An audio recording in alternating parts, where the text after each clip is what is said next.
I want you to close your eyes and imagine that you just graduated university.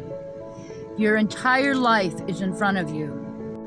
You just started planning your wedding. This weekend, you are celebrating your grandparents' 50th anniversary. Your brother just had a baby boy, your first nephew. You are starting your first job after you got your degree. Life seems perfect. All the work you have accomplished laid out before you. And then a drunk driver hits your car and you die at the scene. The moment you release your last breath, you see a white light, a tunnel, and you see a figure in the distance. The first thought that comes to mind is a young girl, 12 years old, your childhood best friend. But she can't be real. She had a weak heart. She was so young when she died. She greets you, hugs you, and asks the question you've heard before. Did you have a good life? You begin to process your past, and with tears spilling from your eyes, you tell her no, you didn't. As you walk with your friend, you explain that after her death, you didn't take it well. You became mean and cruel. You bullied people, but when you tried to justify why, your friend stops you. You know what she'll say, but she says it anyways. Honesty must always be used. We cannot lie, not even to ourselves. I justified my bullying by using religion. I acted as a victim, even when I knew I was not. If I found someone who didn't believe as I did, I would try to make them listen to why my beliefs were better. I harassed people. I called them names. I insulted them. I wanted to make them hurt as much as I was hurting. I missed you so much, you blurt out. I knew even then that what I was doing was wrong. I knew that even my grief was not an excuse for the pain I caused others. She asks if you understand why you chose that life, which you do.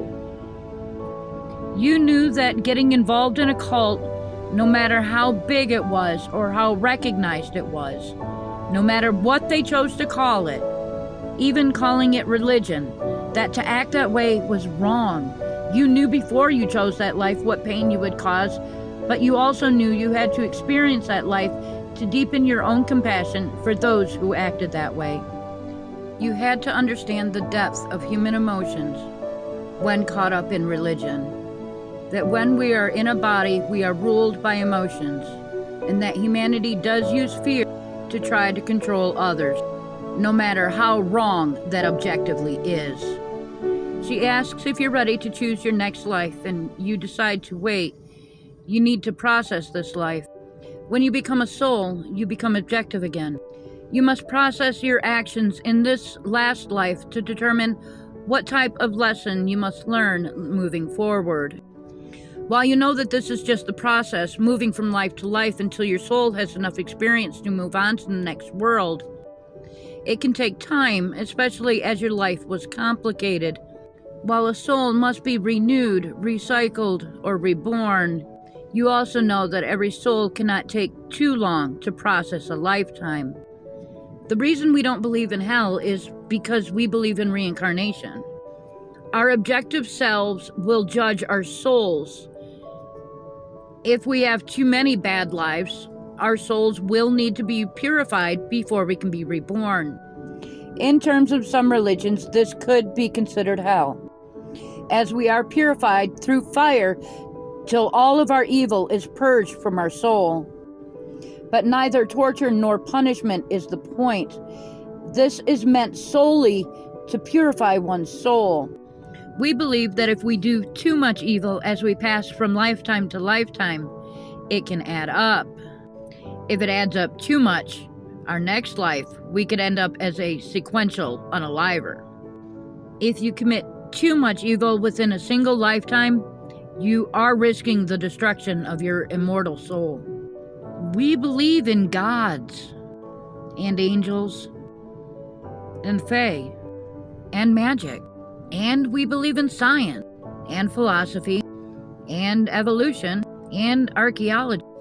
We believe that Jesus was not a god, but the child of the gods and a human woman. Jesus was only half of a god, sent as a gift and with a message. He was supposed to spread the message of life after death, that only love, kindness, and compassion can help you to reach the realm of the gods, a final place of existence for your soul. The Summerlands, or the Elysian Field. There are many different names for the hereafter. While we may get to choose who our parents will be, or what traumas we experience, or lessons we must learn, we may even be able to choose the time or manner of our deaths. Some options will always be out of our control or choice. Though it is possible that some things in our lives that caused us so much trauma may have been chosen by our eternal souls to help us to become the person we are meant to be in this lifetime. This was not the case for Jesus. He was allowed to remember the afterlife to aid in his message, but he was not allowed to know anything else. He also did not grow up knowing what his mission was to be. According to Gnostic texts, Jesus was born to a human woman, Mary. Although she had dedicated her life to the goddess Asherah, the year before her commitment ceremony to be held on her 18th birthday, Asherah sent an angel to her, praising her for being a faithful keeper of the goddess and asking her to be the mother to humanity's most important soul. When Mary agreed, the angel spoke of a man she was to marry. This was a good man, one who honored the ways of the goddess and the ways of women. He showed respect for women in the old ways, unlike any man that Mary had ever known. Mary agreed to marry Joseph. Joseph had spent his life dedicated to the gods and caring for his sick parents. He was trained as a carpenter by his father, as he had his father before him, as this was tradition. When his father became too sick to continue to serve his community, then Joseph took his place. His father passed away only a season later. Sadly, Joseph's mother had passed recently, when the angel visited him to discuss Mary and the coming child. When he was told of Mary and the child, he quickly agreed. He had always admired that Mary had been as dedicated to the gods as he had. The angel then implanted a brand new soul, the result of the pleasures of the mother goddess Asherah and her holy consort, Lord Lucifer, into Mary's womb.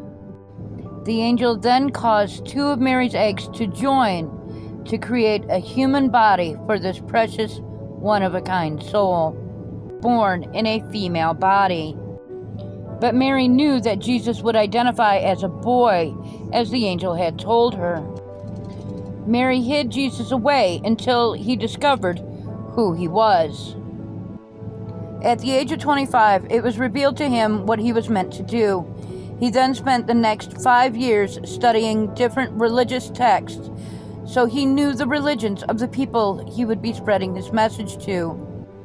This would aid in his mission, what many now call his ministry. During his studies, he met and married a woman named Mary, which we get from the Gospel of Mary Magdalene.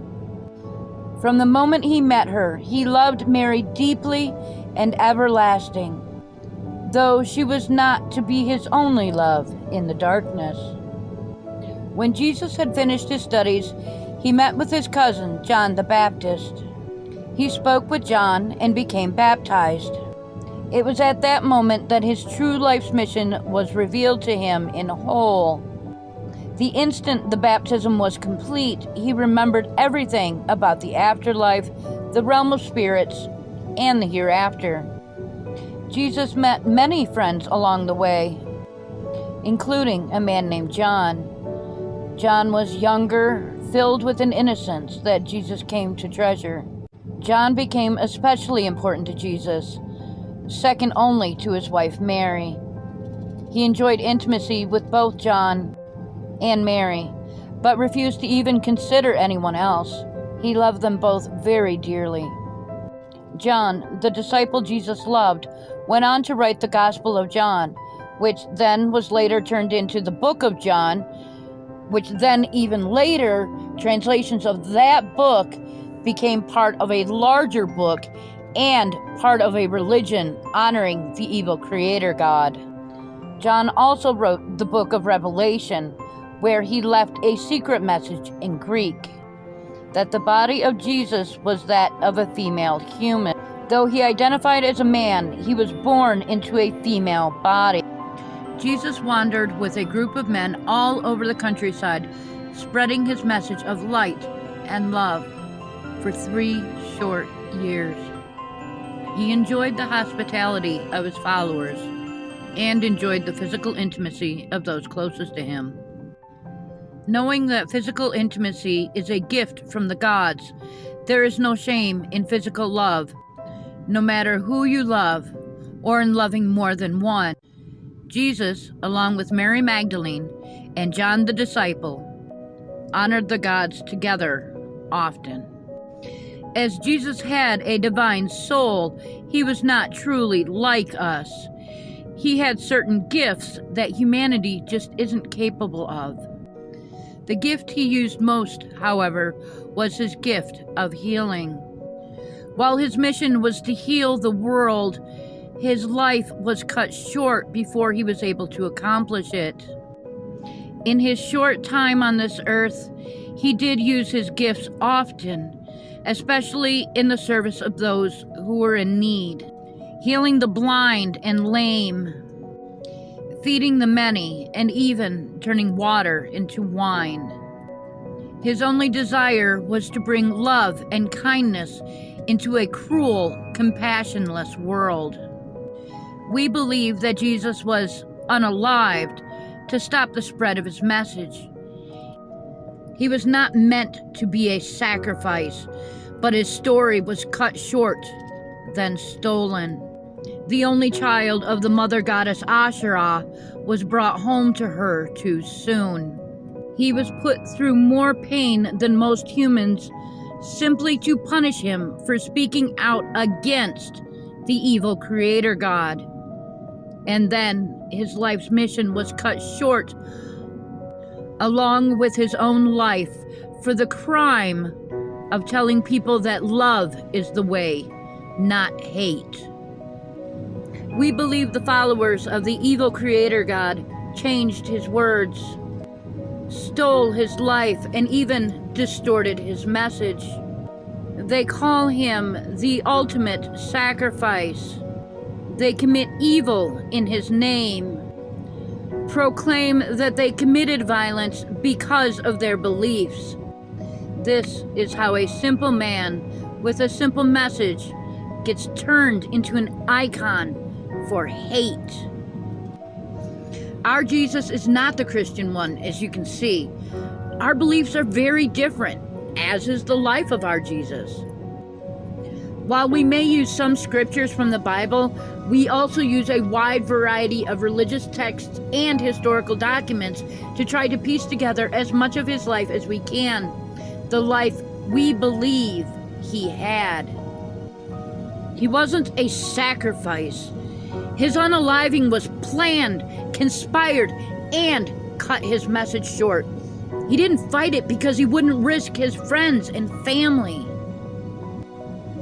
Those who contain the spark of divinity, those who are the descendants of the Nephilim, those who have seen through the veil, we are her special children. Her children are trans and gay and bi. Her children are of every color, every race, every culture, and everywhere. I reach out now not to those who believe the Bible, not to the followers of Yahweh, but to those containing that spark. I reach out to those who have heard her voice but don't know where to go from here. I reach out to those who are seeking more than they have found. I reach out to those souls just looking for a home. We seek the weird, the freaks, the witches, and the spiritualists. Anyone who is different and seeking more. We seek anyone looking for a different path forward. Even the Bible, Yahweh's book, says that those who do good in Jesus' name cannot speak ill of him. But the Bible is so vague on who Jesus was, it's almost as if he was an afterthought, as if it included him to add legitimacy to it. When you start to study who he really was, there is so much more than what the Bible says. I won't follow an evil creator God. I won't follow someone who created a sentient race of beings that claims to be all-loving and all-knowing. Then they have regrets and tried to destroy that which he brought into existence. I will, however, follow the messenger of light, the child of the mother goddess Asherah, and her holy consort, Lord Lucifer. The child sent to show the world the way to the realm of the gods. The man who loved and spoke of loving your fellow man. I will follow the Son of Light who spoke of love, kindness, and compassion. This is who I follow and will always follow. I'm Elder Eliza with the Garden of Light. Don't forget to like, comment, and subscribe for more content. We must all feed the algorithm gods. If I can get to 50 subs by April 20th, I'll be doing my first live stream service. Blessed be my friends, and remember, the flowers are blooming in Antarctica.